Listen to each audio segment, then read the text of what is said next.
Well, welcome back into another edition of Prime Sports World. On today's episode of the Prime, we're going to be giving you our latest mock draft as we are 2 days away from the NFL draft. And we are graciously joined, we were graciously joined by the Daily Blitz Blog's Christian Simpson. But I'm David Huppman right there. Israel Rivera, welcome to the show, my friends. Please like, share, and subscribe to the podcast. Happy Tuesday, my friend. How are you? I'm doing well.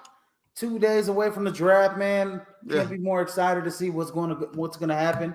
We all kind of know the consensus is, or maybe the top two picks. The consensus top two picks. Maybe. Yeah. So when I do these mock drafts, I try to make each of them different slightly because I don't like to do the same picks to the same teams over and over and over again. It just gets so boring. So this is a pretty interesting mock draft for me. And as I was saying, from the Daily Blitz blog, we are joined by Christian Simpson. Welcome onto the show, my friend. It's been a hot minute.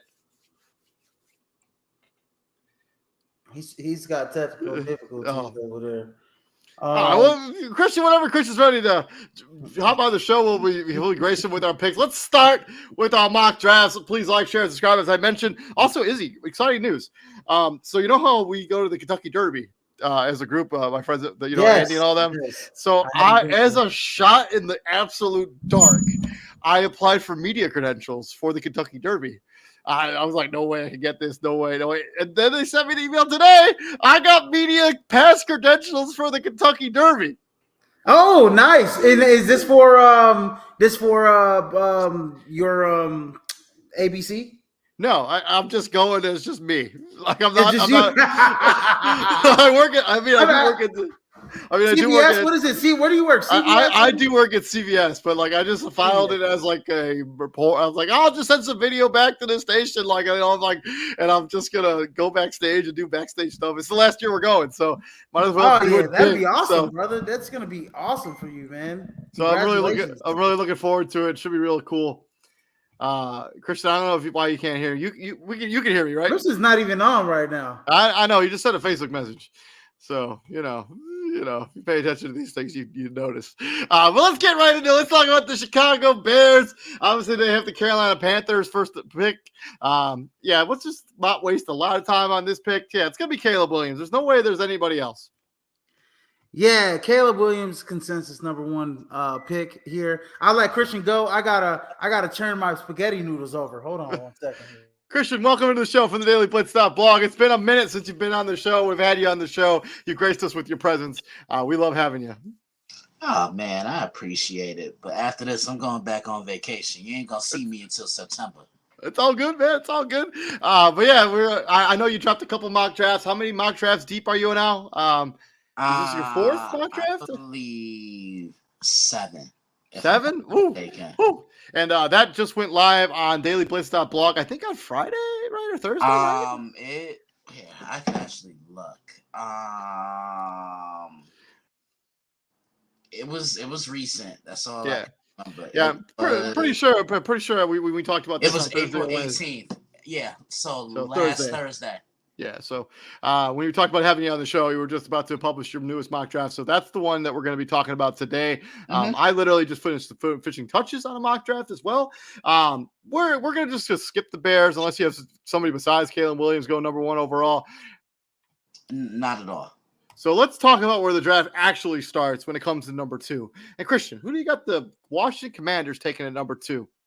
I haven't taken Jaden Daniels from LSU. Izzy could tell you how much I raved about this young man last year. He was a guy who was more on his feet, but last year he made defenses pay with his arm. I mean, and he was the catalyst behind the highest scoring offense in the country. LSU averaged 47 points a game, and they don't win a majority of the games without Jaden Daniels. He can move the pocket. He makes throws on a run, and I think Izzy can echo every sentiment that I'm giving you. I mean, he puts his throws on the money, and I really hope he pans out. I mean, one LSU quarterback I think has done really good for himself. That guy in Cincinnati, and I think Jaden Daniels could be next. You just got to put him in the best position to win football games. Yeah, I'm also going to go Jaden Daniels. I think the stock on Drake May has kind of fallen a little bit with his concerns over his footwork and stuff like that. Jaden Daniels is almost any other NFL draft, he'd be the number 1 overall pick. It just happens to be that Caleb Williams is better than him, at least as a prospect. Yeah, Jaden Daniels is going to be a Washington Commander for me. Yeah, everything that Christian said, man. I mean, Jaden Daniels really, ever since he got into Brian Kelly's offense, he revolutionized himself as a quarterback. He's gotten better as a pocket passer. He's gotten better as a playmaker. He always had those tools under Herm Edwards, but we know that Herm Edwards isn't the when it comes to a college football offensive scheme. I think he fit under what Brian Kelly liked to do, spread it out. Brian Kelly always had those athletic quarterbacks that were dual threats. So yeah, this one's going on my latest mock draft, which I'm not even done yet. I'll be releasing it right after the show. Is Jaden Daniels as well here, and I agree with you, David. Any other draft, he would be number 1. Overall. Yeah, and Izzy, I used to say it on College Football Showdown throughout the year. Brian Kelly is one of the best offensive-minded college football coaches in the country. Yeah. Moving on from there, we got the 3rd overall pick, the New England Patriots on the clock. And this is where I have Drake May going. I know there's a lot of concerns about his footwork and some of his erratic just throw ball placement at times. But he has all the intangibles to be a franchise guy. I think the New England Patriots will grab him at number 3. They don't really have a choice unless they're going to take JJ McCarthy here at 3. I just don't see that as a realistic option.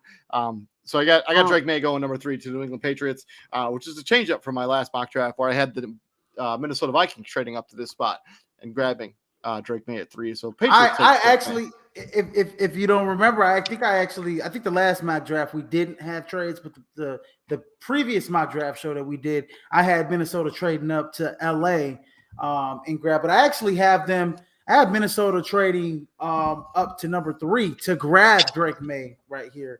I know that there's been a lot of reports that they want JJ McCarthy, but there's actually been some conflicting reports that they want Drake May as well. So I got a trade here with Minnesota. They're going to trade their 2 first-round picks.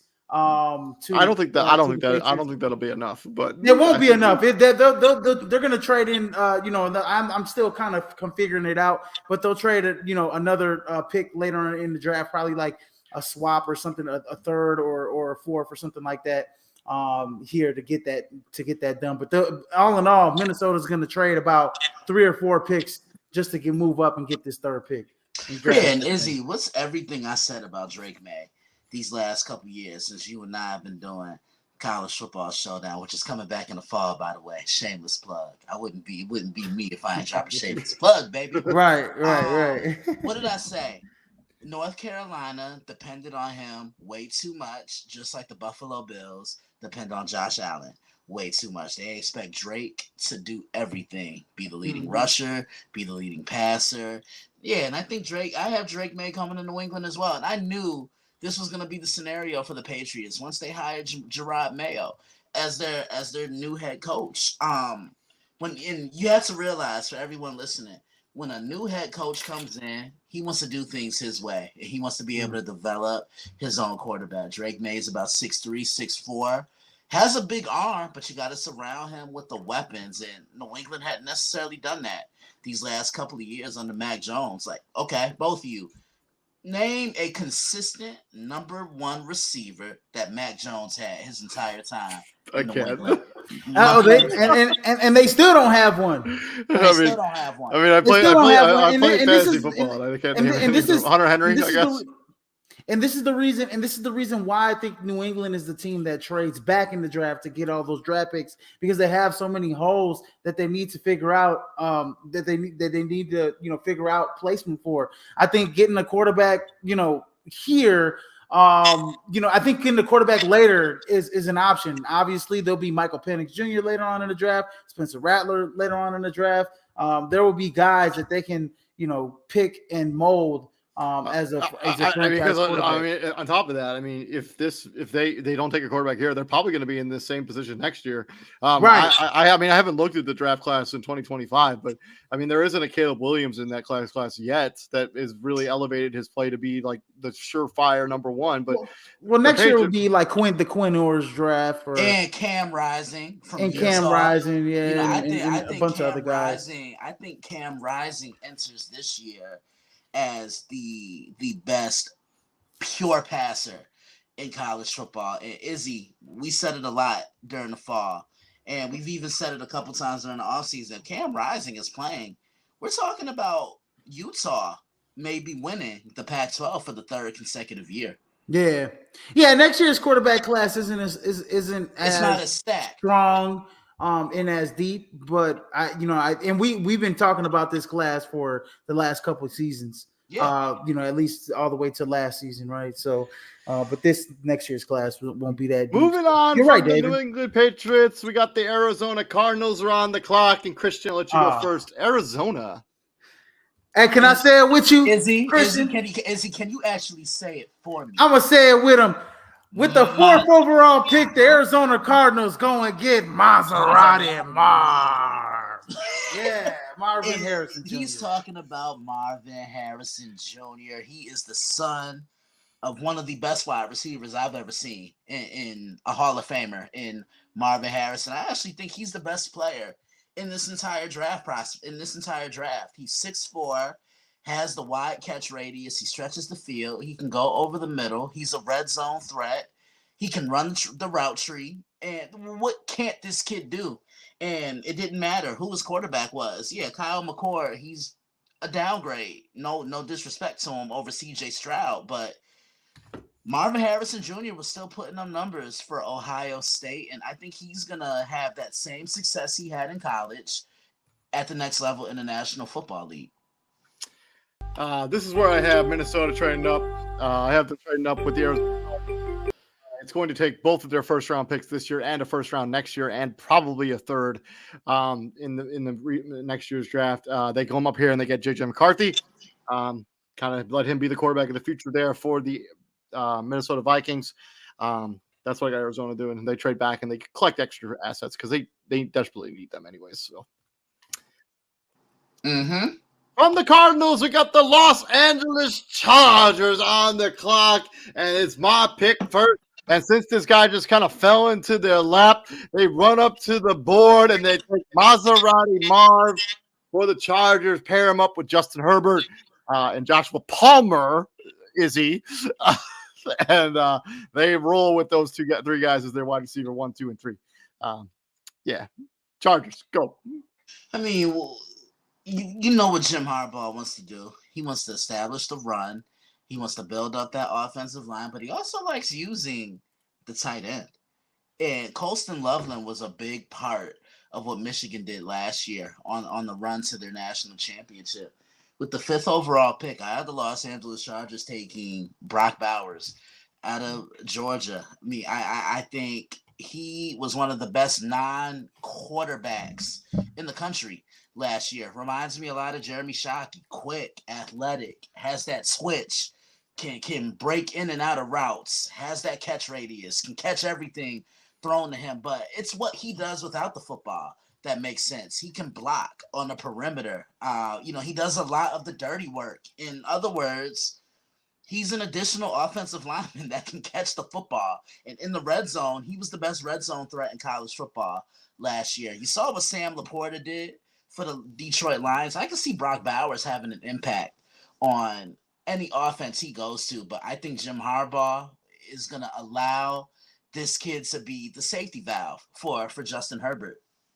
Israel. With the 5th overall pick, I got the Chargers going with Malik Neighbors here. He's kind of already, And before I had the Minnesota Vikings trading up with the Chargers, 2 first-rounders, and probably, a second-rounder this year and maybe a potential first-rounder next year. But, the Malik Neighbors makes all the sense. Even though, I think, Roma Dunze, could go here. Jim Harbaugh had first first eyesight, looking at him in the national championship game, right, against Michigan. So, it could be Rome Odunze, but Malik Neighbors is probably the second best wide receiver prospect in this draft, in my opinion.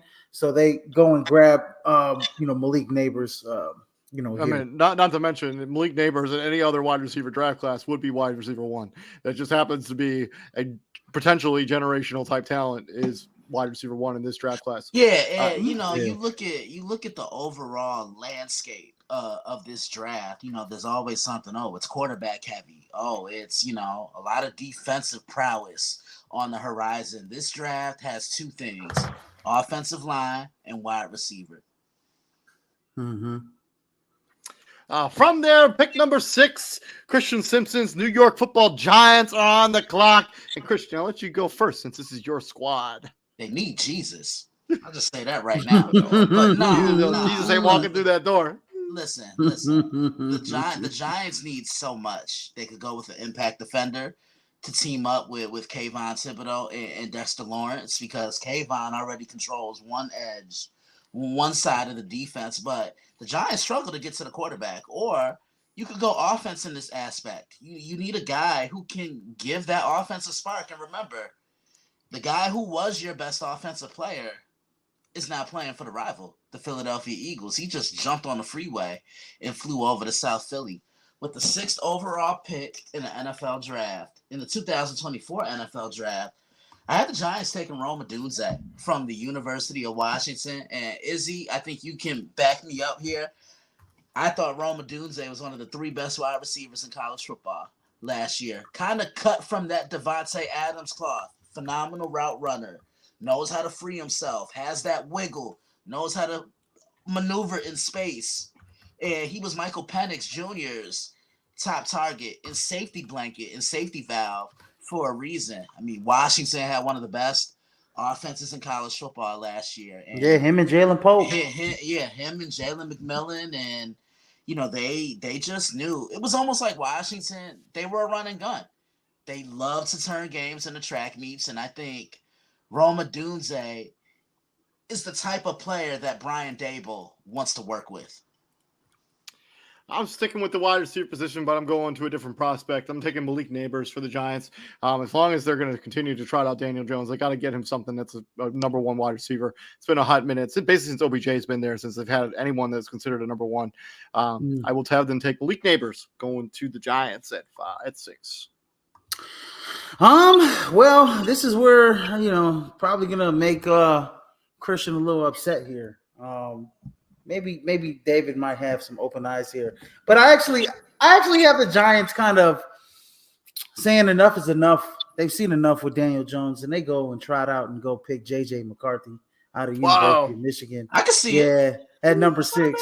I think no, it's not a bad pick, but the fact that you gave Daniel Jones all that money is where you're just I think they say enough is enough. I think this hasn't worked out. I think if we're gonna hit the reset button, our team's gonna be terrible again next year, anyways. Might as well try it out a new quarterback, see a guy that's accurate, a guy that can get out the pocket. I mean, and JJ McCarthy can throw dots out there. And I think I think at this point, I think JJ McCarthy is a better playmaker coming out of college than Daniel Jones ever was coming out of Duke, in my opinion. And he's got the intangibles as a winner. So give me JJ McCarthy here at number 6 for the New York and you Times. look at everything JJ was able to do. I mean, he was in a phenomenal system at Michigan. Didn't have to do too much, didn't have to do too little. Kind of just control things, but most importantly, don't turn the football over. That's it. Lean on your running game.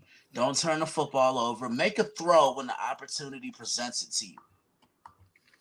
From the New York Football Giants to the Tennessee Titans, who have picked number 7. And I'm going to go and I'm going to give Will Levis another weapon in that Titans offense. Yes, I know they got Calvin Ridley. I know they got DeAndre Hopkins, but they don't have a bona fide stud at the tight end position.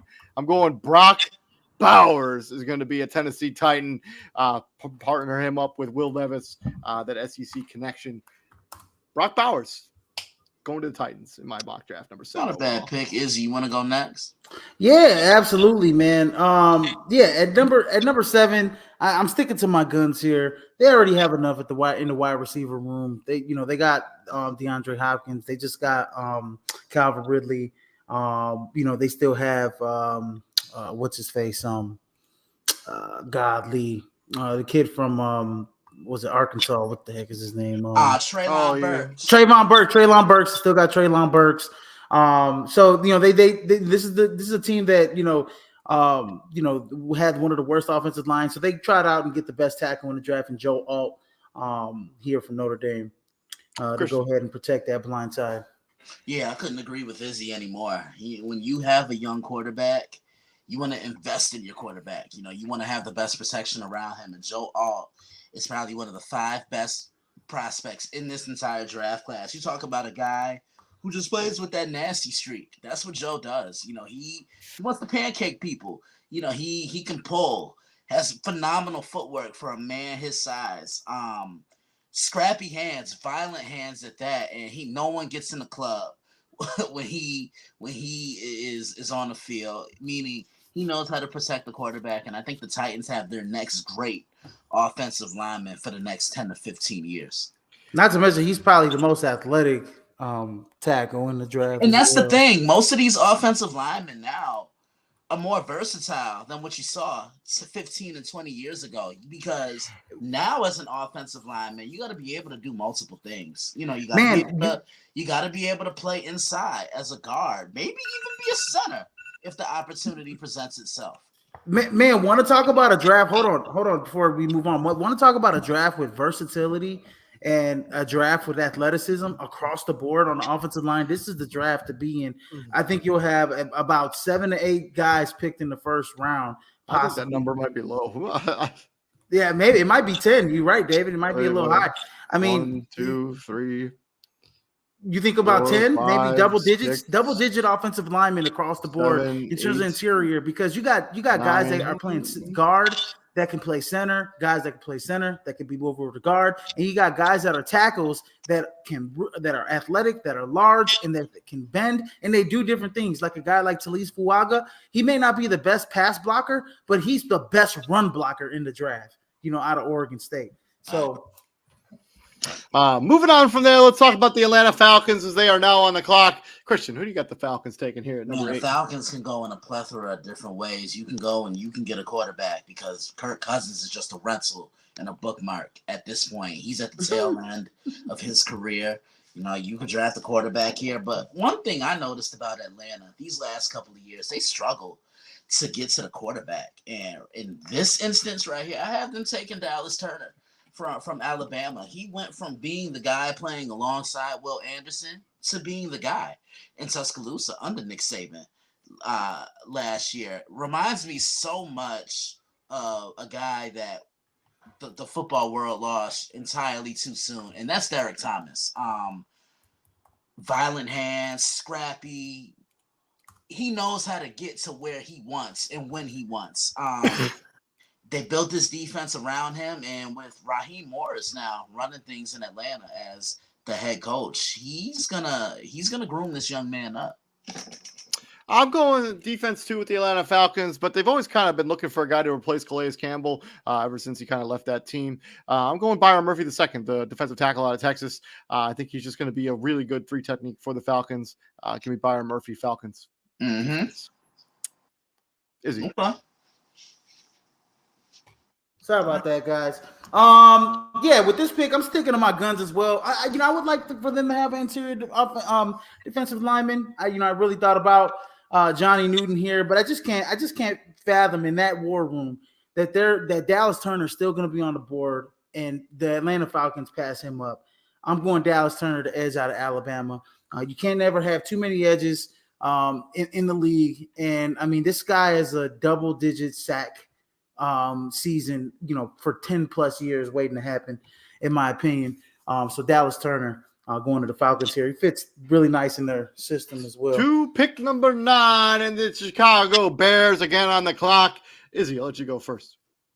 Man, you know what? Chicago got so lucky that this guy has fallen down into their laps.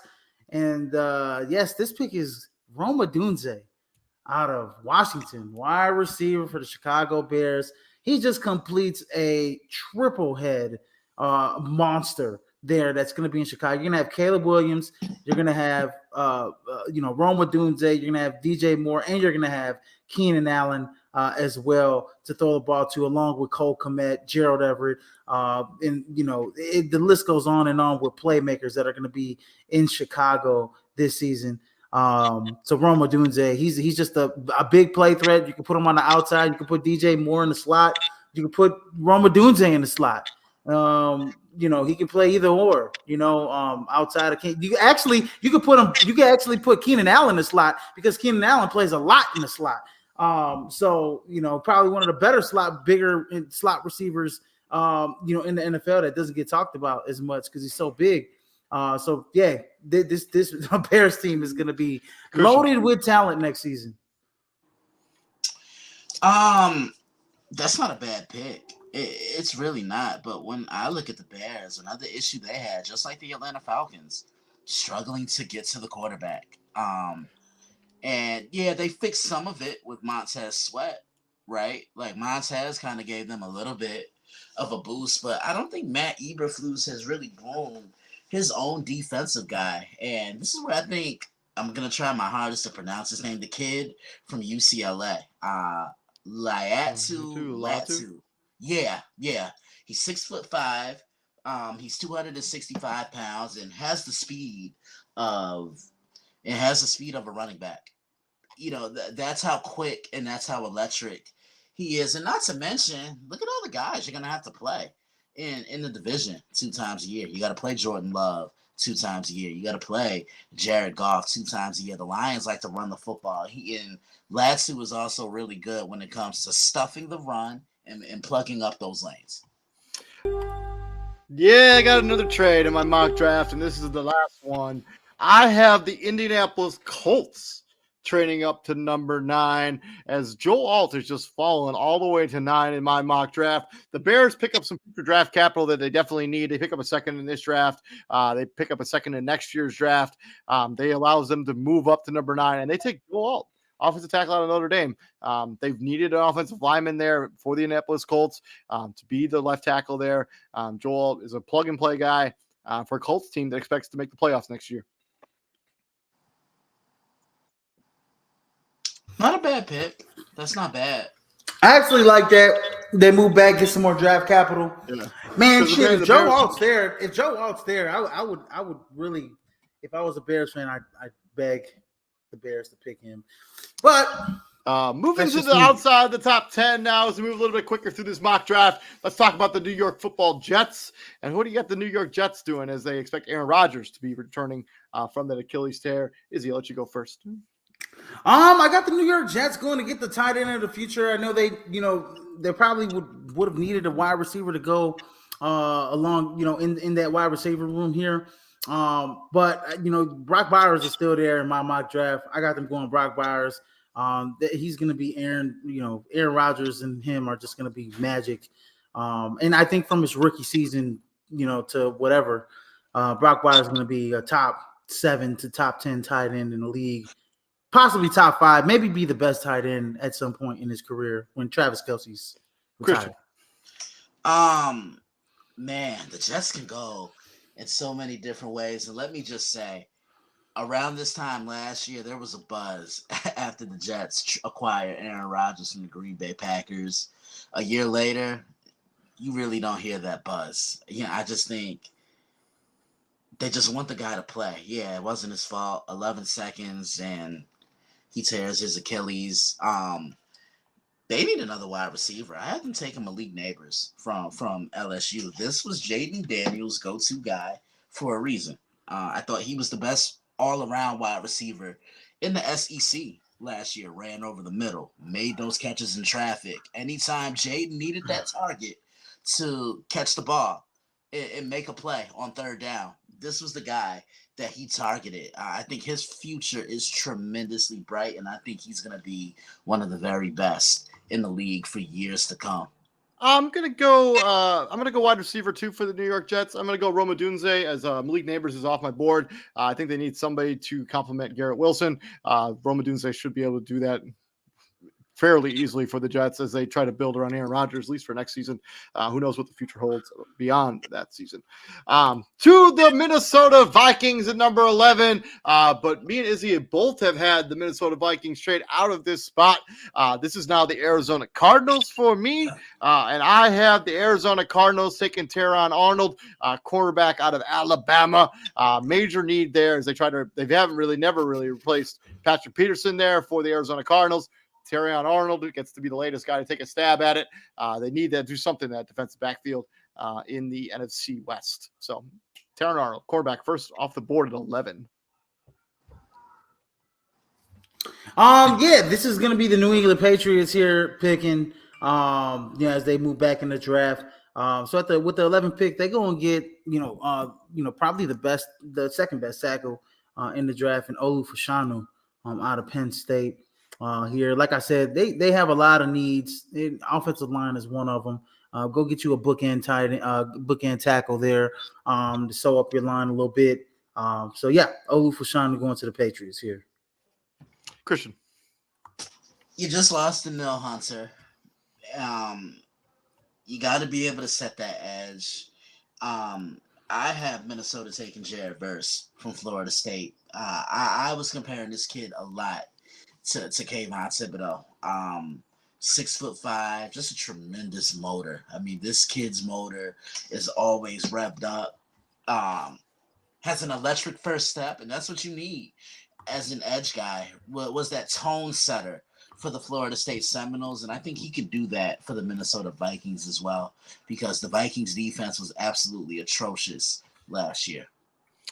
To the Denver Broncos, who are now on the clock. And obviously, I think their draft strategy may have changed now. The fact that they traded for Zach Wilson. Yes, he hasn't been remotely good in the NFL, but I think there's going to be some buzz around Sean Payton trying to fix him. And I don't think they're going to take a quarterback now in the first round.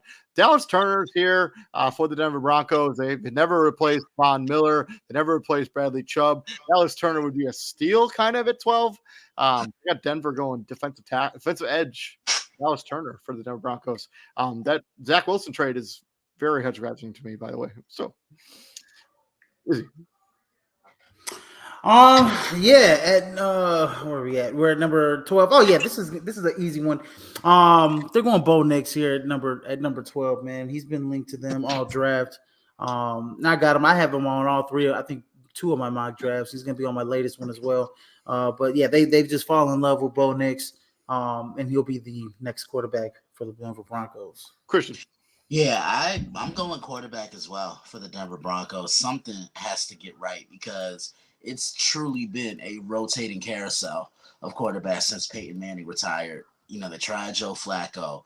They tried Case Keenum. You thought Brock Osweiler was the long-term solution. They tried drafting Paxton Lynch, and I think he's out the league now, if I'm not mistaken. He's been out of the league for a hot minute. Yeah. It didn't work with Russell Wilson, which is another topic for another day.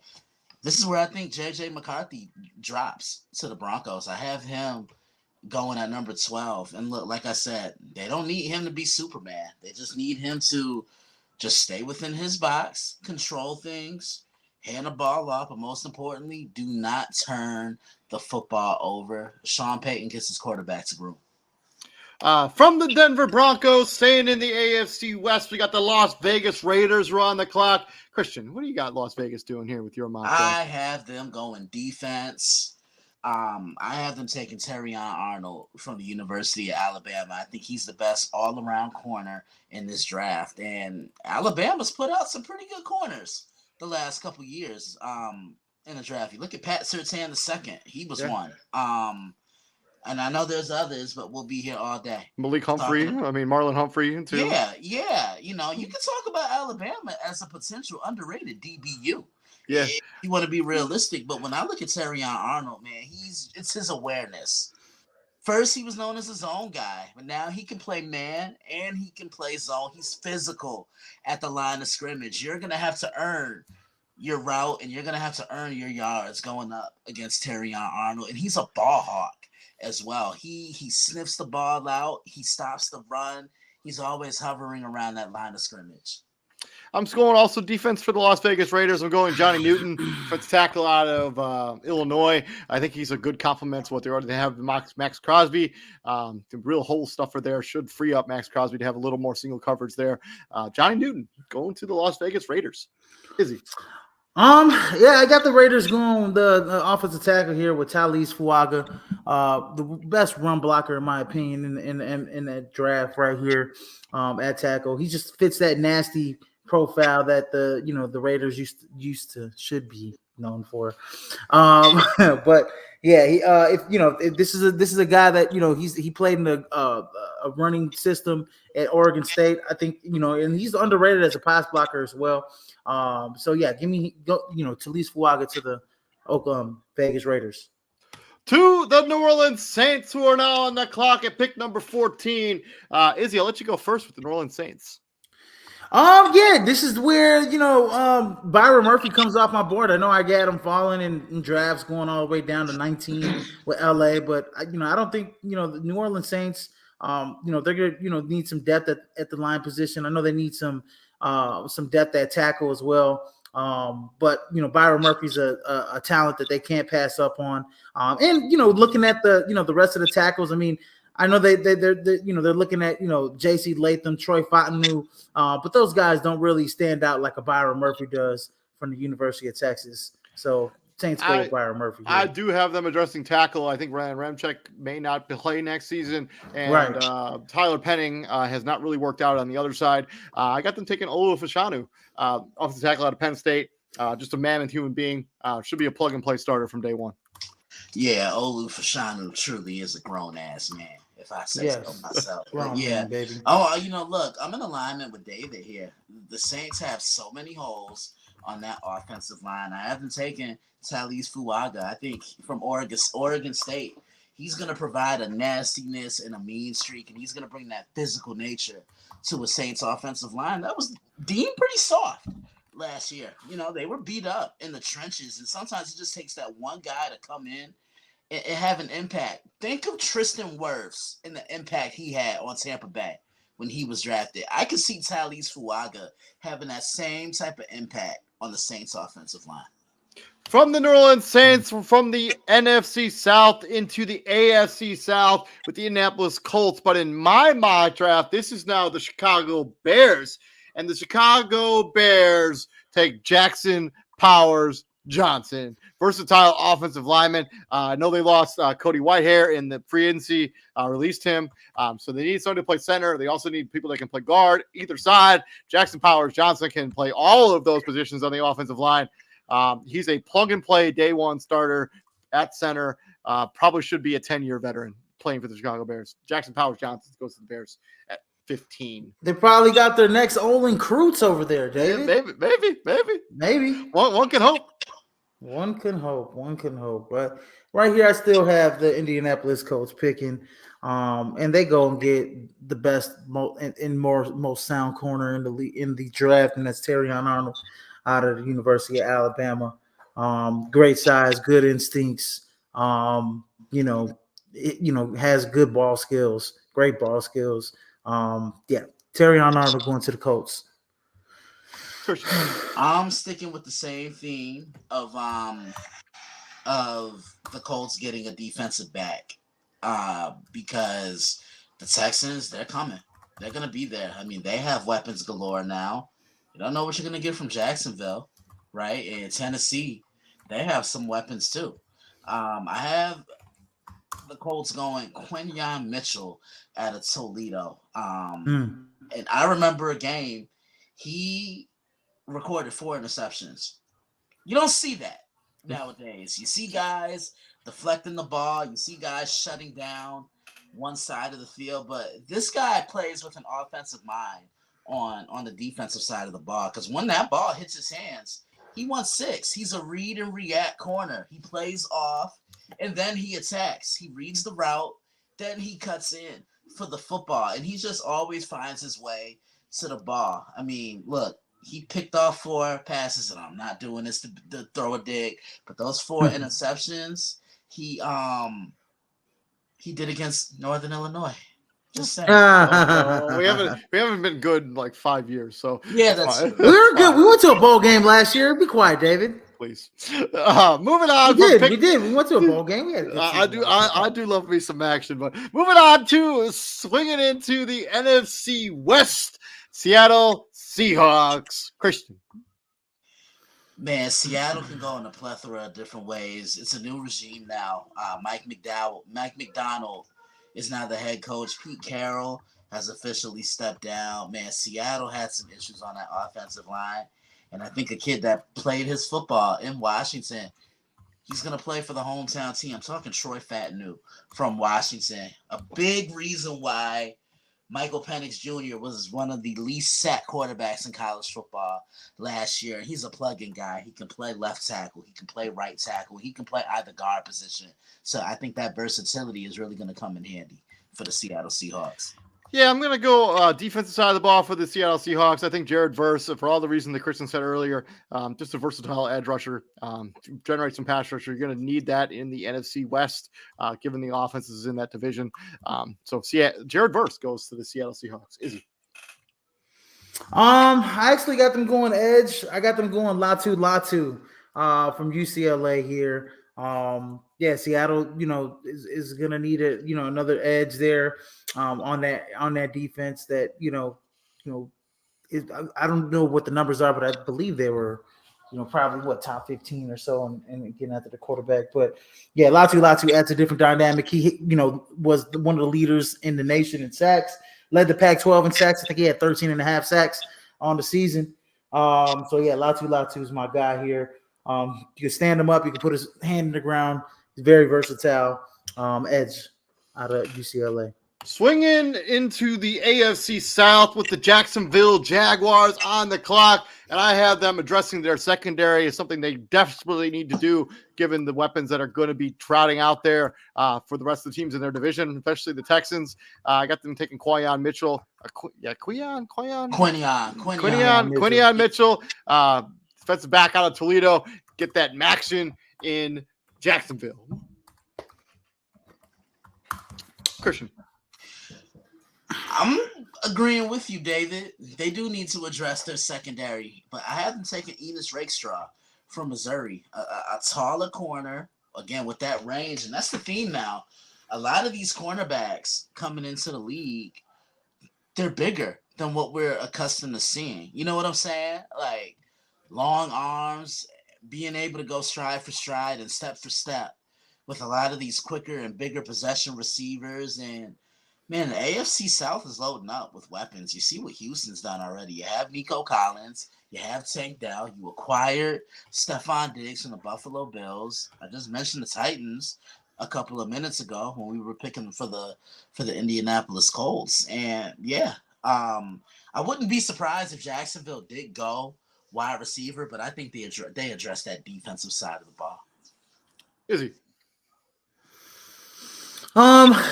Jacksonville actually, I had them going DB, and it makes sense for them to go DB, in this draft, especially with everything that's coming their way in the AFC South. But I actually got them. I'm switching it up this time, and I'm actually going with the edge. They're going with Jared Verse here, keeping an in-state kid in-state here from Florida State. They do need help, in the defensive backfield and across on the other side at the edge position. So, give me Jared Verse here at number 17.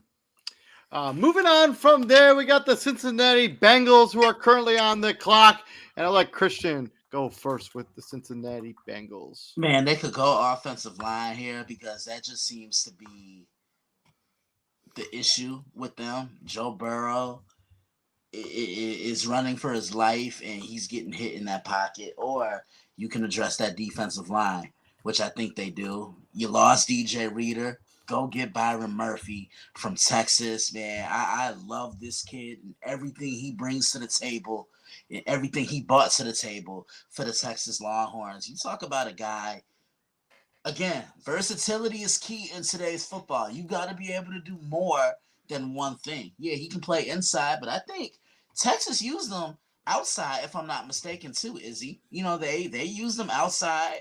He has long arms. He's quick to the point of attack. He can get in the backfield, and I think he would really help this Bengals defense. Yeah, Byron Murphy. Yeah, Byron Murphy was used a lot of ways at Texas. Especially you had the big fella in the middle, in Devondre Sweat as well. But I mean, Byron Murphy. I mean, he like I said, man, he's a mean nose tackle, defensive tackle in the middle. I mean, he's gonna just bring the pain on any defense he comes on. Man, he's one of the fastest coming out of his 3-point stance. So. But anyways, I have where we at? We're at Jacksonville here. We're at Cincinnati here. Cincinnati. Yeah, Cincinnati. I am going with the other defensive tackle, Big Ten Defensive Player of the Year, Johnny Newton, here out of Illinois, going to the Bengals here. All for the same reasons that you said. They still, they need, somebody, a playmaker on the line. Byron Murphy isn't there on my board anymore as he got picked by the Saints. So they go with the second best guy in the interior defensive line, and that's Johnny Newton there. Yeah, I'm going to have Cincinnati address their offensive line. I think they can address center. I'm going to have go Zach Frazier out of West Virginia. Ted Caracas is getting a little bit older there. Also, no guarantee he can also move to left guard. But yeah, Zach Frazier should be a day one starter at center for the Cincinnati Bengals.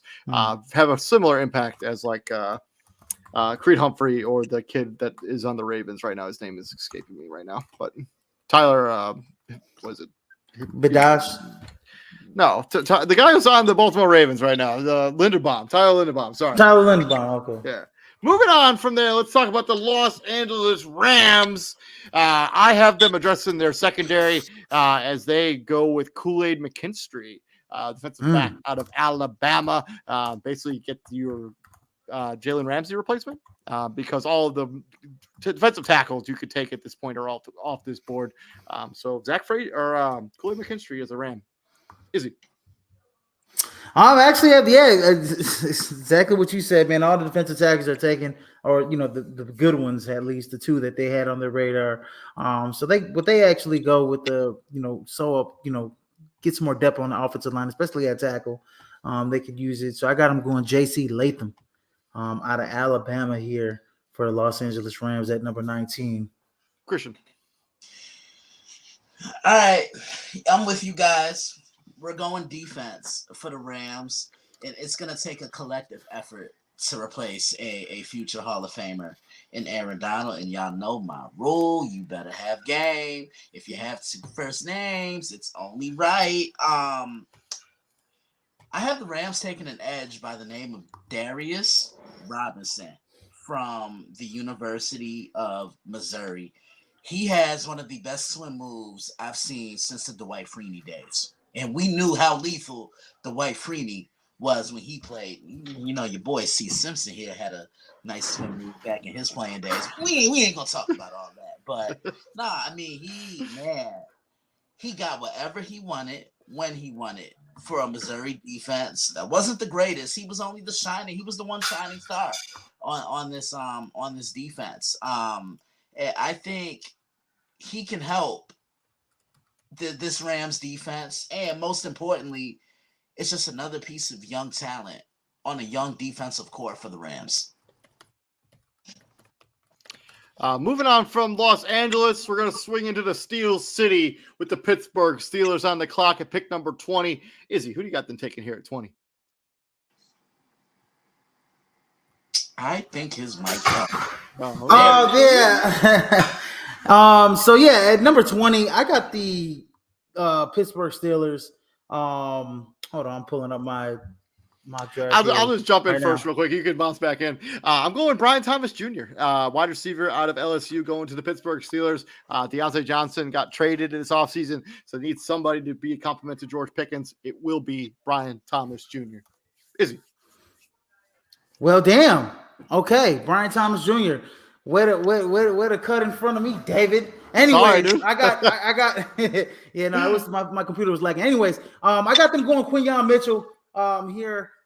Very athletic, probably the most athletic corner in the draft here. I think I had them, going Brian Thomas the last mock draft I had. But I got them going with a real athletic corner that they can, put in that defense. I know that they lost a kid out of I can't remember his goddamn name, out of Oklahoma State. So they will be needing a wide receiver, Pittsburgh as well, but they could use some cornerbacks, some Deontay DB help as Johnson. well. Deontay Johnson. I keep forgetting that name. They use some cornerback help as well. So Christian, I have the Steelers addressing their offensive line.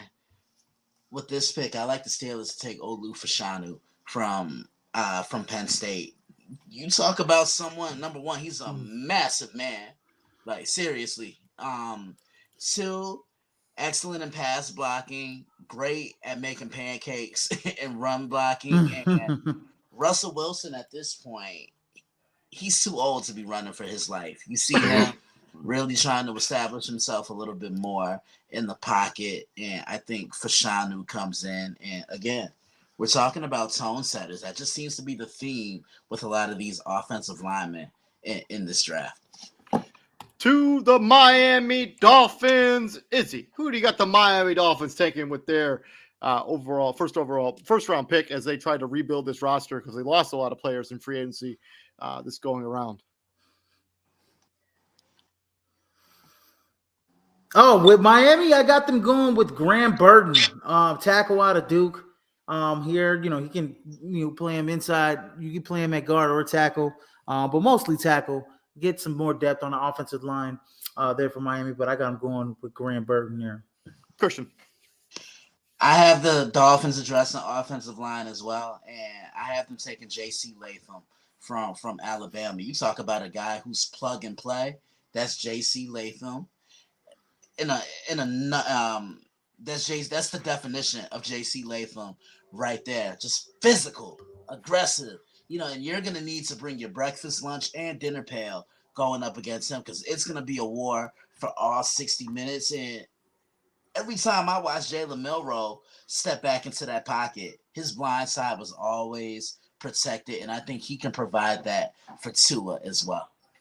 Yeah, I'm swinging to the defensive side as they try to replace Christian Wilkins. I'm going to have them taking Liatu Latu, the defensive tackle out of UCLA.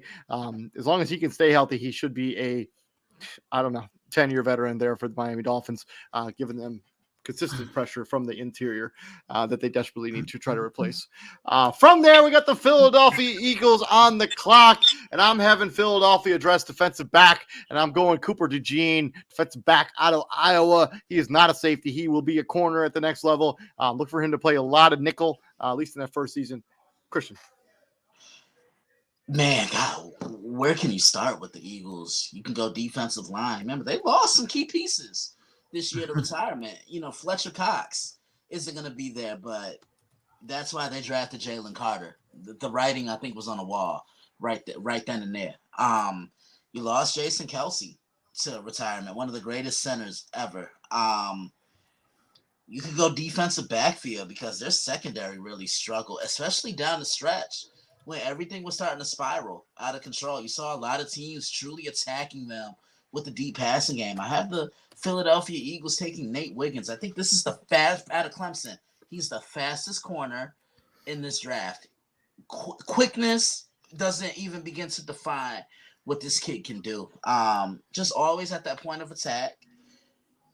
Always wants to make the best possible play. Darius Slay is getting up there in age. He can learn from him. And then when Darius decides to either he gets released or he decides to walk away, I think this is your guy that can be your number one corner. Look at everybody you got to play in the NFC East. You got to match up with CeeDee Lamb 2 years in a row. The Giants, ain't nobody care. The Commanders, don't nobody care. Izzy. Yeah, man. I have them going DB and all my other mock drafts, but I'm switching it up here. I got the Philadelphia Eagles going with Brian Thomas out of LSU, wide receiver here to add some more weaponry to that offense. We all know, man, he's a big guy. He's a red zone threat. He's got great in and out quickness out of his routes, good speed. And he could be a good compliment, outside of their top two guys there in Philly. So Brian Thomas Jr. here at 22. to the final 10 picks in this mock draft. We're going to do a rapid fire here as we got the Minnesota Vikings on the clock, depending on your mock draft. But mine, it's actually the Arizona Cardinals, and they're going to go Troy Fontenot, the offensive tackle out of Washington. Gives them some real versatility. They can play him all over the place. Arizona goes offensive lineman. Christian. I have the Vikings here at 23, and they get their quarterback of the future, Michael Penix Jr. Come on down. I got the Patriots here picking, and I got them going with Michael Penix Jr. as well at number 23. Look, see, man. Great minds think alike. Michael Penix fits perfectly right here. That's some Montana and Rice connection right there. Because look, Yes. you been in my mock drafts, bro? No, I haven't. But this isn't Minnesota, but this is New England's pick. And Michael Penix Jr. had a really good pro day. And I mean, he put on the tape for Michael Penix Jr. And I don't care about his pro day. Just put on the damn tape, okay? Michael Penix Jr. is a ball player. He's a winner. He's one of the more accurate guys. He's got a nice deep ball. I like him in New England. They're gonna have to get some weapons around him, but you know. Moving on from the Minnesota Vikings to Christian's arch enemy, the Dallas Cowboys. What do you got them doing here, Christian? I have them taking an offensive lineman. They did lose. What's that kid that played for Dallas? He's a Jet now. You talking about Tyron Smith, that kid? Yeah. That kid, Yeah. that old wily veteran. That child. I have them taking Graham Barton out of Duke. I think he can provide them with a play and plug guy.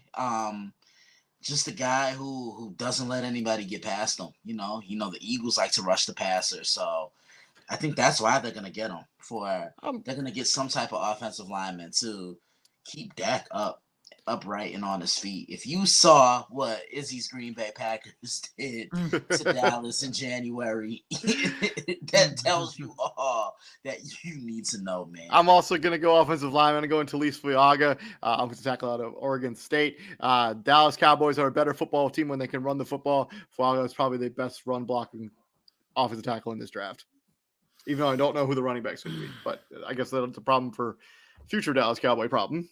Mm-hmm. I got the Dallas Cowboys going with a hometown guy, Adonai Mitchell, wide receiver out of Texas, 6'4", red zone threat. Man, he'll be perfect next to CD Lamb.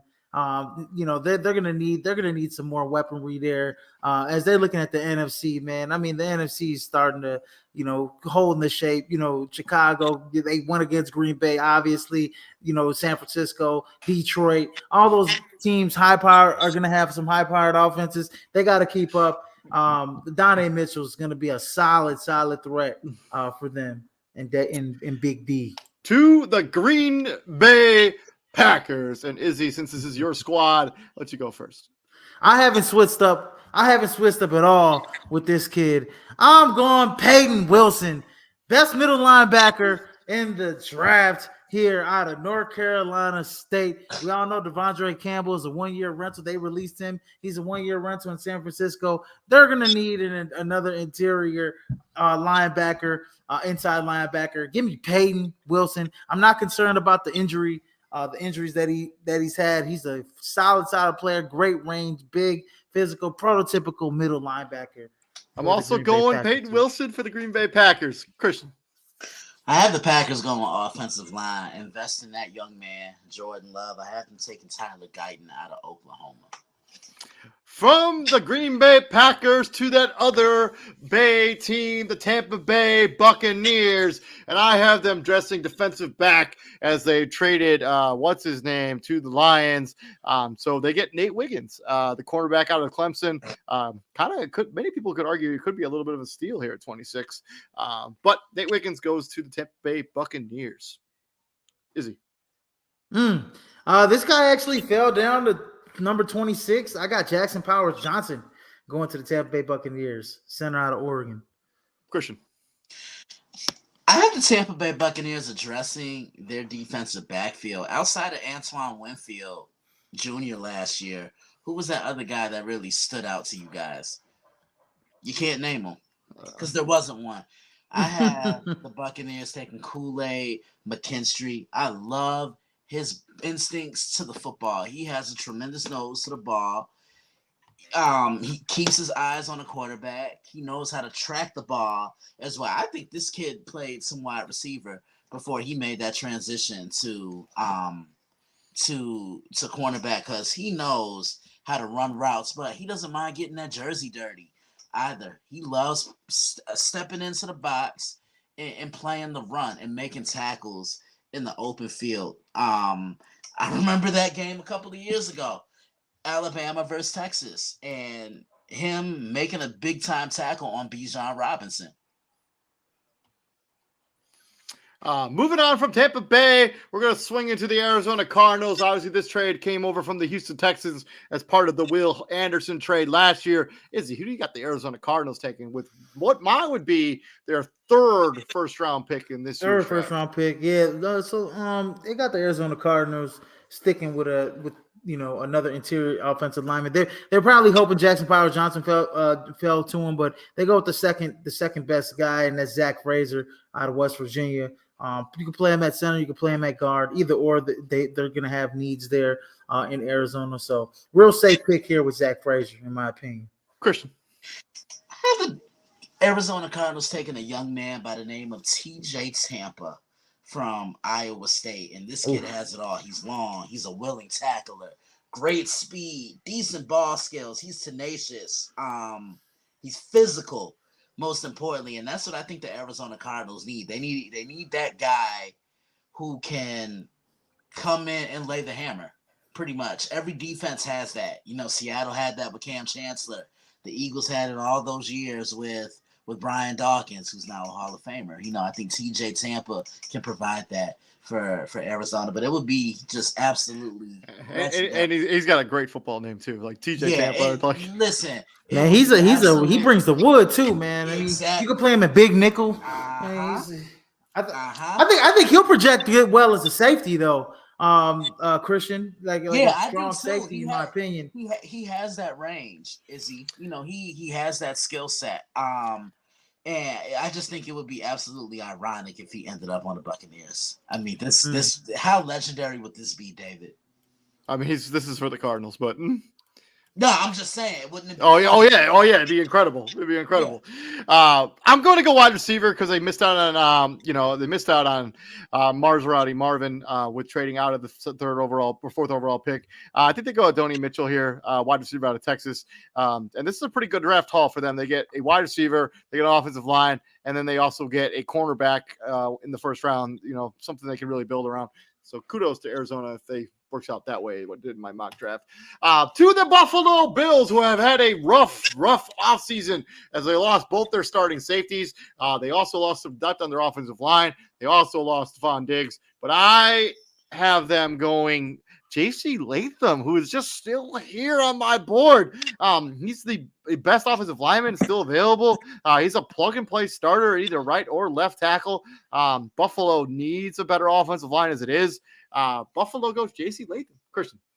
Man, you can go so many different ways with the Buffalo Bills. You can go interior defensive lineman because that playoff game in January against Kansas City should have told you everything you needed to know because Patrick Mahomes left with too clean of a jersey. But the glaring issue right now is wide receiver.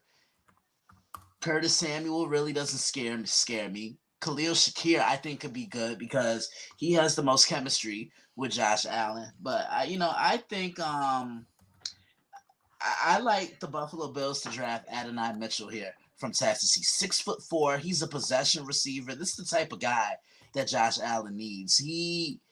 And with the way Josh Allen plays, he's always going to be moving. He's going to always extend his route. He's going to always find a way to get open. The Bills need that guy that can put fear into a secondary from the wide receiver perspective. And now I think they have it. I just don't think Stephon Diggs was locked in Orchard Park. And now they're going to get their guy. Is he? Godly. Buffalo Bills. At number 28, I got the Buffalo Bills going with wide receiver here as well. They do need a lot. I mean, I had them in previous drafts going Tyler Newton, but I got him going Troy Franklin here out of Oregon. He's another long guy, can stretch the field for that big arm that Josh Allen has. So they're gonna need safety, they're gonna need DB help, they're gonna need line help. But as long as you got Josh Allen, right, you're still in it, right? So they can address some of those things later in the draft. But I think Troy Franklin is somebody that's left on the board that they can't pass up, in my opinion. To the Detroit Lions. Christian, who do you got the Detroit Lions taking here at big number 29? I want to see the Lions solidify their secondary. I have them taking Tyler Newton, a safety from Minnesota. You talk about another guy, Izzy, that can lay the hammer, lay the wood. Yeah. I mean, what I like about him, he's all over the field. He can come in, rush the passer, but it's the instincts for him to track the football, and he has hands like a wide receiver. I'm going Graham Barton, a versatile offensive lineman. I know they lost one of their either left or right guard this offseason in free agency. So Graham Barton becomes a plug-and-play guy for the Detroit Lions. Izzy? I got the Detroit Lions going with Cooper DeJean out of Iowa. Man, he's going to be a hell of a player for them. He can play nickel. He could play outside, mostly outside. That's what he played at Iowa. He's a hell of an athlete. And you can use him in the special. He's a special teams ace as well. Return kicks, return punts. Can put him on the special teams as well. He'll make plays for you all over the field. Cooper DeJean, and he's got great ball skills too. I think he had 5 interceptions last year, something like that. So. To the Baltimore Ravens, and they get another versatile defensive lineman out of Penn State. Sorry, speaking is not Chop doing Robinson, it right now. baby. Chop Robinson ends up becoming a Baltimore Raven. I think this will be very similar to the guy that's on their roster now. His name is escaping me right now but he didn't have the crazy sack numbers in college, but he had all the intangibles to be a big sack guy. And Chop Robinson kind of fits the mold of that same type of player. I have to look that up, but I'm going Chop Robinson for the Ravens. Christian. When I look at Baltimore, none of their wide receivers scare me. Like Zay Flowers was good. Rashad Bateman, he's good. But after Mark Andrews, which one of those guys really scares you? I have the Ravens drafting Xavier Worthy from Texas. So I have back-to-back Texas receivers going in 2 of my last 3 picks. I mean, when I look at Xavier Worthy, what's the one thing that comes to mind? Is he speed. You could tell he ran from a couple of ass whoopings back in his day. And it's the ability for him to track the football down. And most importantly, it's the ability for him to move in space. And I think Lamar would really benefit from having a wide receiver of his service. Is he? Here at number 30, I did have them, I think, going Chop Robinson in the last draft.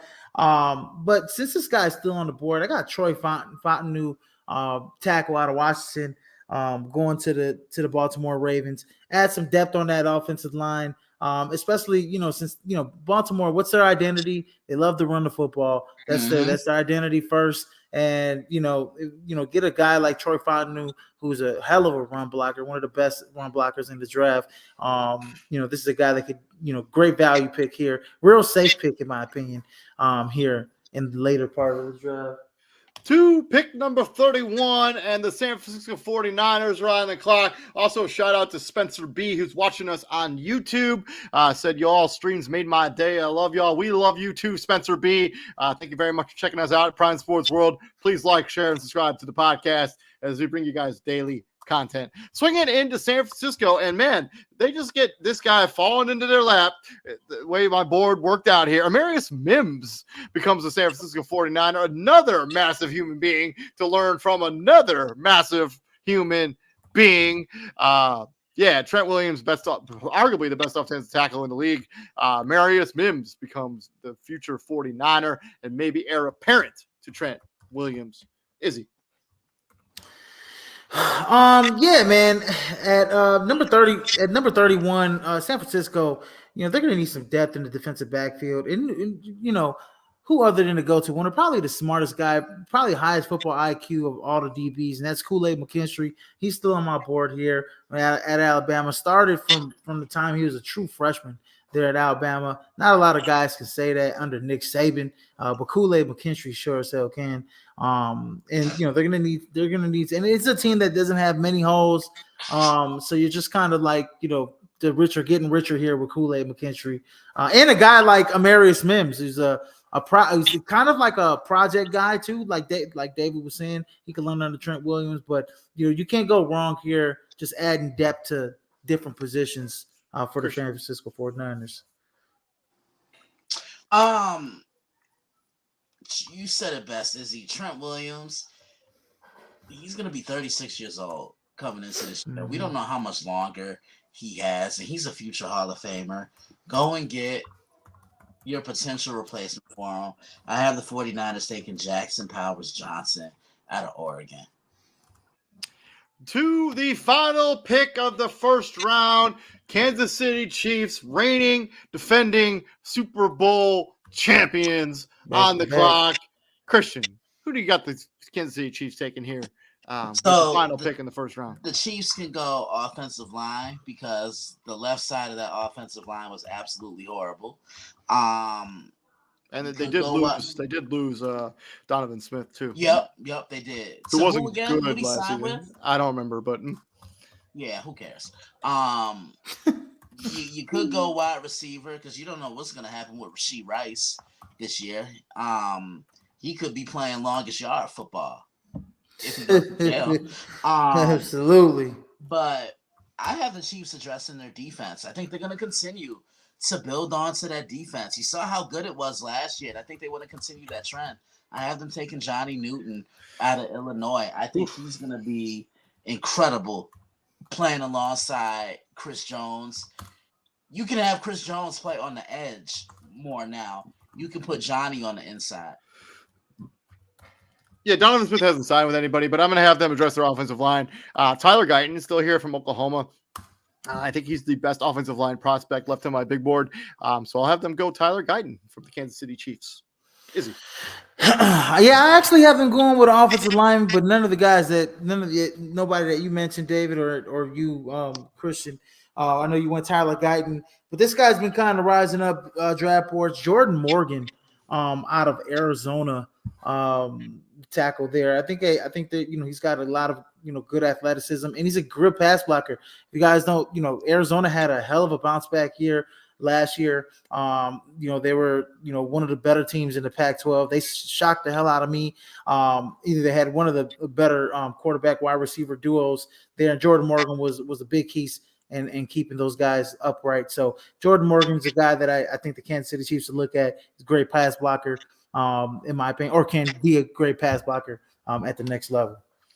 And that's been our mock draft 3.0, as we are now just 2 days away from the first round of the NFL draft. Thank you very much for joining us here at Prime Sports World. My name's David Huffman. Right there is Israel Rivera. And from the dailyblitz.blog, Mr. Christian Simpson. If you're looking for more NFL draft content, we are going to have a winners and losers show on Friday after the first round of the NFL draft, kind of breaking down stuff that went down on the first day. And then we will have a full recap on Tuesday of next week, or maybe Monday of next week. I haven't really decided what my schedule looks like for building shows yet. But that's either look for that content. We're going to give you NFL draft content. We're going to give you NFL content, and we're going to swing back into the National Basketball Association tomorrow. So you don't want to miss any of that content. So please like, share, and subscribe to the podcast. Gentlemen, what do we do here at the Prime, my friends? We bring the heat. Yes, sirs. And I'm glad to have you back on the show, Christian. We've missed you. Oh, of course. And Izzy, you got to say what we normally say. Oh, man. You know what? I'll give it to you. Hey, in case I miss you guys, good afternoon, good evening, and good night. Hey, he just threw it off the backboard for me to say it. Holla at your boy. We'll be back here tomorrow breaking down the NBA. You guys all have a good night and stay safe out there. Yep. Peace out, guys.